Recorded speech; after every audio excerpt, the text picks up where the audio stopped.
ശ്രീമദ് ഭഗവത്ഗീത ധ്യാനം. നാരായണം നമസ്കൃത്യ നരം ചൈവ നരോത്തമം ദേവീം സരസ്വതീം വ്യാസം തതോ ജയമുദീരയേത്. നഷ്ടപ്രായേഷു ഭദ്രേഷു നിത്യം ഭാഗവത സേവയാ ഭഗവതേ ഉത്തമശ്ലോകേ ഭക്തിർഭവതി നൈഷ്ടകീ. മൂകം കരോതി വാചാലം പങ്കും ലംഘയതേ ഗിരിം യത്കൃപാതമഹം വന്ദേ പരമാനന്ദമാധവം. ശ്രീഗുരും ദീനതാരിണം ശ്രീചൈതന്യമീശ്വരം. ഓം അജ്ഞാനതിമിരാന്ധസ്യ ജ്ഞാനാഞ്ജനശലാകയാ ചക്ഷുരുന്മീലിതം യേന തസ്മൈ ശ്രീഗുരവേ നമഃ. നമഃ ഓം വിഷ്ണുപാദായ കൃഷ്ണപ്രേഷ്ഠായ ഭൂതലേ ശ്രീമദേ ഭക്തിവേദാന്ത സ്വാമിന്നിധി നാമിനേ. നമസ്തേ സാരസ്വതേ ദേവേ ഗൗരവാണി പ്രചാരിണേ നിർവിശേഷ ശൂന്യവാദി പാശ്ചാത്യദേശതാരിണേ. ജയ ശ്രീകൃഷ്ണ ചൈതന്യ പ്രഭു നിത്യാനന്ദ ശ്രീ അദ്വൈത ഗദാധര ശ്രീവാസാദി ഗൗരഭക്തവൃന്ദ. ഹരേ കൃഷ്ണ കൃഷ്ണ കൃഷ്ണ ഹരേ ഹരേ, ഹരേ രാമ രാമ രാമ ഹരേ ഹരേ. ഹരേ കൃഷ്ണ കൃഷ്ണ കൃഷ്ണ ഹരേ ഹരേ, ഹരേ രാമ രാമ രാമ ഹരേ ഹരേ. ഹരേ കൃഷ്ണ കൃഷ്ണ ഹരേ ഹരേ, ഹരേ രാമ രാമ ഹരേ ഹരേ. ഭഗവത്ഗീത യഥാരൂപം. അധ്യായം 8 പരമപദപ്രാപ്തി. അധ്യായം 10 വിഭൂതിയോഗം.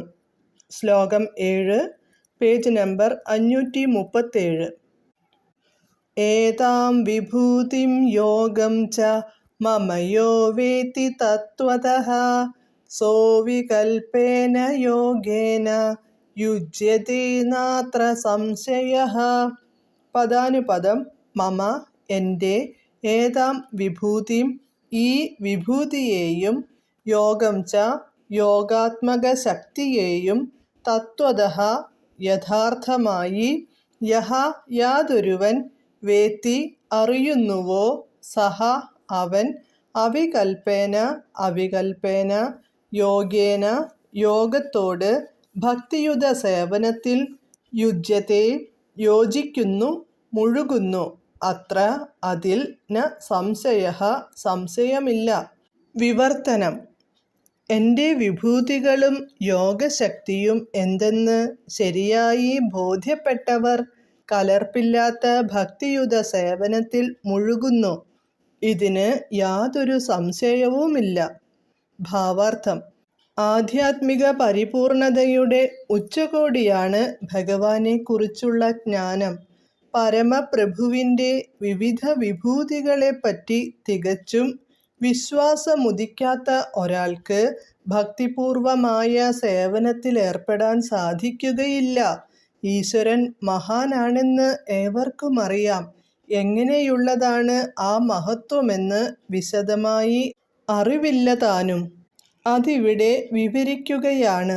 ദൈവത്തിൻ്റെ മഹത്വം എപ്രകാരമാണെന്ന് ശരിക്കറിഞ്ഞയാൾ സ്വാഭാവികമായി ആത്മസമർപ്പണം ചെയ്ത് ഭക്തിയുത ഭഗവത് സേവനത്തിൽ ഏർപ്പെടുന്നു. ഭഗവാന്റെ വിഭൂതികൾ ശരിക്ക് അറിയുന്നയാൾ അദ്ദേഹത്തിന് ആത്മസമർപ്പണം ചെയ്യുന്നു. അയാൾക്ക് മറ്റുപായങ്ങളൊന്നുമില്ല. ശ്രീമദ് ഭാഗവതവും ഭഗവത്ഗീതയും പോലെയുള്ള സാഹിത്യങ്ങളിലെ വിവരണങ്ങളിൽ നിന്ന് ഈ വാസ്തവിക ജ്ഞാനം നേടാവുന്നതാണ്. വിശ്വഭരണത്തെ നിയന്ത്രിച്ചുകൊണ്ടിരിക്കുന്ന അനേകം ദേവന്മാർ ഗ്രഹയൂഥങ്ങളിലുണ്ട്. അവരിൽ പ്രമുഖരാണ് ബ്രഹ്മാവും ശിവനും, 4 മഹാന്മാരായ കുമാരന്മാരും മറ്റ് പ്രജാപതികളും. വിശ്വജനതയ്ക്ക് ധാരാളം പൂർവികന്മാരുണ്ട്.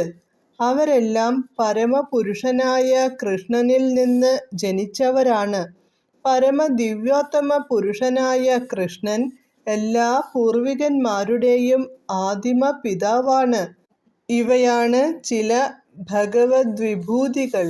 ഇവയിൽ വിശ്വാസമുറച്ചവർ കൃഷ്ണനെ സംശയലേശമന്യേ മഹത്തായ വിശ്വാസത്തോടെ സ്വീകരിച്ച് ഭക്തിയുത സേവനത്തിൽ മുഴുകുന്നു.